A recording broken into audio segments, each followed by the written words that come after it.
నిన్న చూసినాం కదా బండి సంజయ్ ఎంత నీచానికి దిగజారుతున్నాడు. తల్లి దగ్గరికి ఎందుకు పోతాడు నాకు అర్థం కాదు. నువ్వు ప్రజా సమస్యల గురించి మాట్లాడు. నరేంద్ర మోడీ 10 ఏళ్ల నుంచి ఉన్నాడు. ప్రజలు ఎన్నుకున్నటువంటి ప్రభుత్వాలని కూలుస్తున్నావు, లేకపోతే వాళ్ళని ఇబ్బంది పెడుతున్నావు.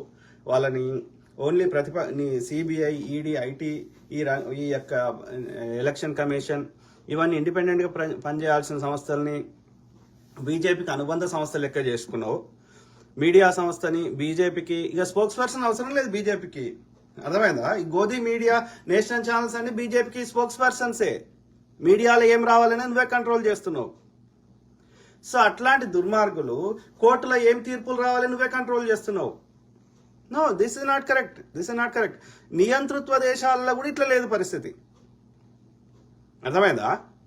మళ్ళీ విదేశాలకు పోయి మా దేశంలో ఇట్లా ఉన్నది, మా దేశంలో రోజుకు ఐఐటి చేస్తున్నారు, మేము అన్ని కులాలని అన్ని మతాలను సమానంగా చూస్తామని మళ్ళీ అబద్ధాలు చెప్తారు. అంటే గెలవడం కోసం ఎంత నీచానికైనా దిగజారుతారా? గెలవాలంటే చేసింది చెప్పుకోవాలి. చేసింది చెప్పుకుంటే ప్రజలు ఇష్టం. ఒకసారి నీ కోటేసి చూస్తారు, నువ్వు మంచిగా చేస్తే నీకు మళ్ళీ అవకాశం ఇస్తారు, నువ్వు ఆశించినట్టు చెప్పినట్టు చేయకపోతే ఇంకొనికి ఇస్తారు. ఇట్లనే నడిచింది 75 ఏళ్ల నుంచి. కానీ మరి this is not correct. This is not the way how it works. ఆర్య బాపనోడు బీజేపీ ఆర్ఎస్ఎస్ నడిపిస్తున్న ఆర్య బాపన్ చెత్త నా కొడుకులు తెలుసుకోవాలి, అర్థమైందా? మన తాత ముత్తాతలను ఇబ్బంది పెట్టిరేమో కానీ మేము నీ నియంతృత్వాన్ని, నీ యొక్క ఈ ఆధిపత్యాన్ని మేము తీసుకోవడానికి సిద్ధంగా లేము. మేమందరం అనుకుంటే నువ్వేం బీకలేవు, అర్థమైందా? మేము ట్యాక్సులు కట్టకపోతే నువ్వేం చేస్తావురా మోడీ?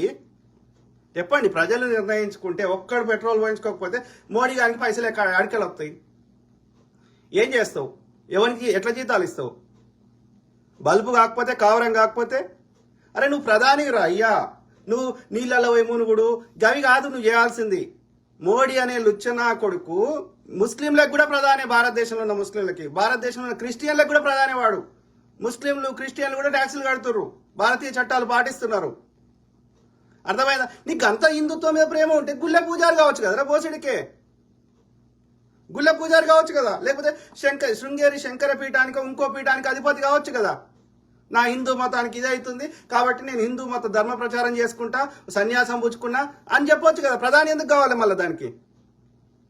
కాంగ్రెస్ కట్టిన ఏదైనా ఐఐటి కానీ, ఎయిమ్స్ కానీ, లేకపోతే నాగార్జున సాగర్ కానీ, శ్రీశైలం కానీ, ఇంకోటి కానీ, అలా ఎవట్రా వాటి ఫలితాలు అనుభవిస్తుంది, అలా ఉద్యోగాలు చేస్తుంది? హిందువులు కాదురా బోసుడికే? అందరినీ సమానంగా చూడడం అనేది తప్పారా?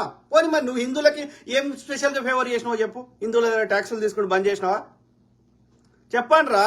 జంబి కత్తులు పట్టుకుని బీసీ పొరగాలు ఎడినా కొడుకులు, బిర్యానీకి అమ్ముడు పోయే ఏం పని లేక పాట లేక రోడ్డు మీద తిరిగే గాడి కొడుకులు తప్ప నిజంగా హిందువులకి వాళ్ళని వాడుకొని వాళ్ళకి అట్లా వాళ్ళకి పేడు ఇది చేసుడు తప్ప ఏం చేసిండ్రా వాడు?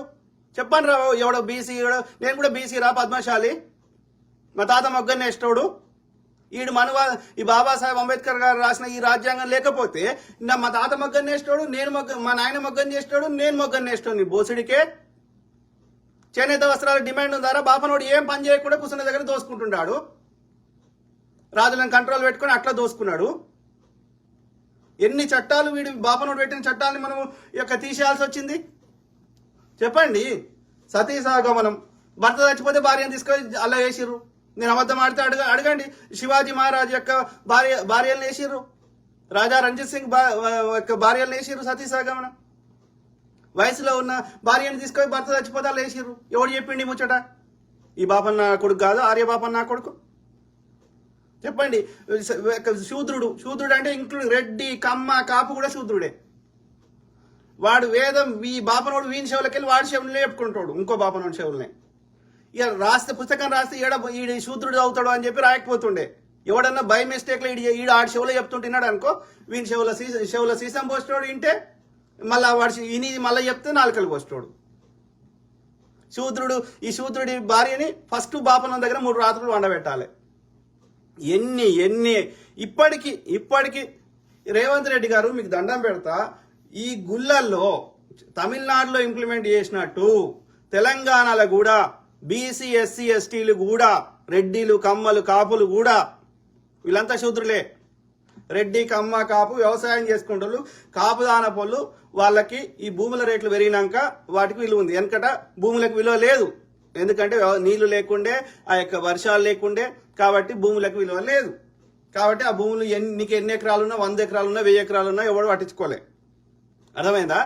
ఇప్పుడు భూముల రేట్లు పెరిగితే రెడ్డి, కమ్మ, కాపు పైసల పరంగా గట్టిగా అయినరు. కానీ బాపనోడు పెట్టిన ఆ నా వర్ణ వ్యవస్థలో ఏది బ్రాహ్మణుడు, క్షత్రియుడు, వైశ్యుడు, శూద్రుడు, ఇక మిగతాలంతా శూద్రులే, ఈ ముగ్గురు కాకుండా. అర్థమైందా? క్షత్రియుని ఎందుకు వాడుకున్నాడు? యుద్ధం చేస్తే బాపనోడు సావద్దు, కాబట్టి క్షత్రియుడు సావాలి.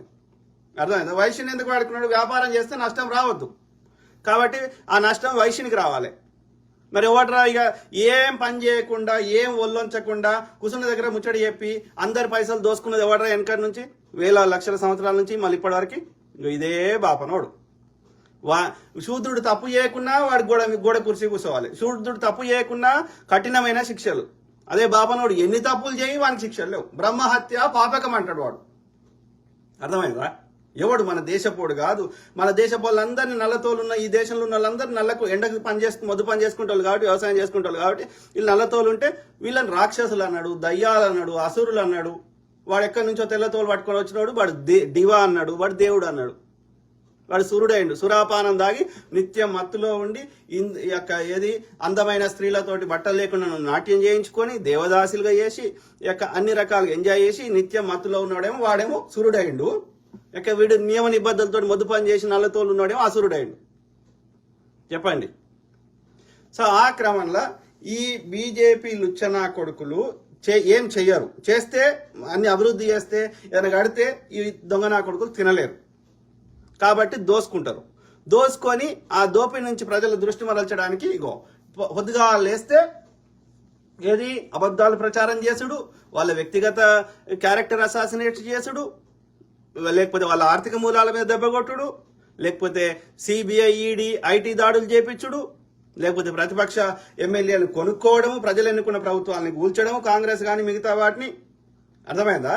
ఇలా ఎవ్వడు ప్రశ్నిస్తే వాళ్ళ పార్లమెంట్ సభ్యత్వాలు రద్దు చేపించడము, ఇక కోర్టులు పనిచేయకుండా చేయడము. గిట్లా కాంగ్రెస్ ఇవ్వాలనుకుంటే 70 ఏళ్ళ బీజేపీని లేకుండా ఆర్ఎస్ఎస్ లేకుండా భూస్థాపితం చేయగలుగుతుండే. చెత్త నా కొడుకులు. కరెక్ట్ కాదు ఇది పద్ధతి కాదు. దేనికైనా ఒక హద్దు ఉంటుంది. అర్థమైందా?